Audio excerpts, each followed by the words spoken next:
Hazreti İsa köpçülükni ko'rib döngü chiqib, u yerda o'ltirdi. Shogirdlarimi uning yeniga keldi. Hazreti İsa ularga ta'lim berishga boshladi. O'zining Xudoga bo'lgan muhtojligini to'nib yetganlar naqadar baxtli. Chunki arshning podshohligi ularningdir. Qayg'urganlar naqadar baxtli. Chunki Xudo ularga tasalli berdi. Muloyim bo'lganlar naqadar baxtli. Chunki yer yuziga mirosxo'rdir ular. Haqqoniylikqa intildiganlar naqadar baxtli. Chunki Xudo ularni to'liq qanoatlantirdi. Boshqalarga rahimdil bo'lganlar naqadar baxtli. Chunki Xudo ularga rahimdildir. Qalbi pok bo'lganlar naqadar baxtli. Chunki ular Xudoni ko'rdi. Tinchlik tarafdorlari naqadar baxtli. Chunki Xudo ularni farzandim deydi. Xudoning amrini tutib ziyonkashlikka uchraganlar naqadar baxtli. Chunki arshning podshohligi ularningdir. Men uchun boshqalarning haqorat, ziyonkashlik va tuhmatiga uchrasanglar, naqadar baxtlisizlar. Shod-xuram bo'linglar. Chunki arshda sizlar uchun ko'p inom saqlanmoqda. Burunqi payg'ambarlarmu mushundaq ziyonkashliklarga uchragan.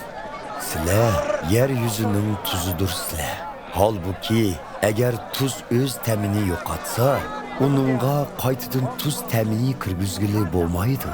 U chaqda u hech nimaga yaramas tashandiq narsaga aylanib, kishilarning oyog'i ostida qilishdan boshqa ishga yaramaydi.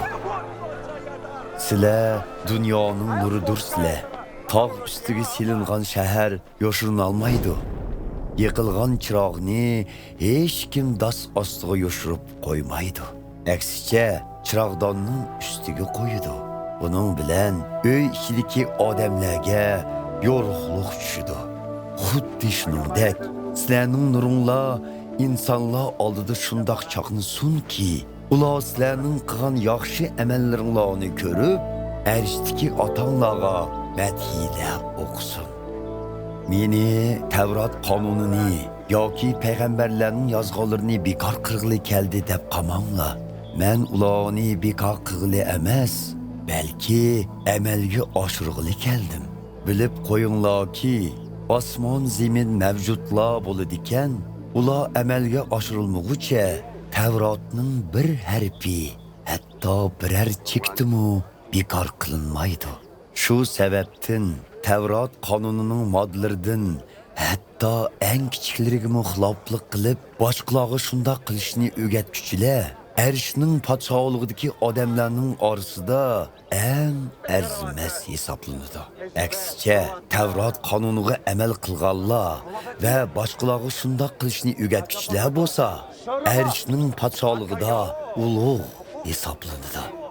Shunga bilib qo'yinglarki, sizlar Xudoga bo'ysunishda Tavrat ustozlari va farishtalardan ishib ketmasanglar, arshning podshohligiga kirolmaysizlar.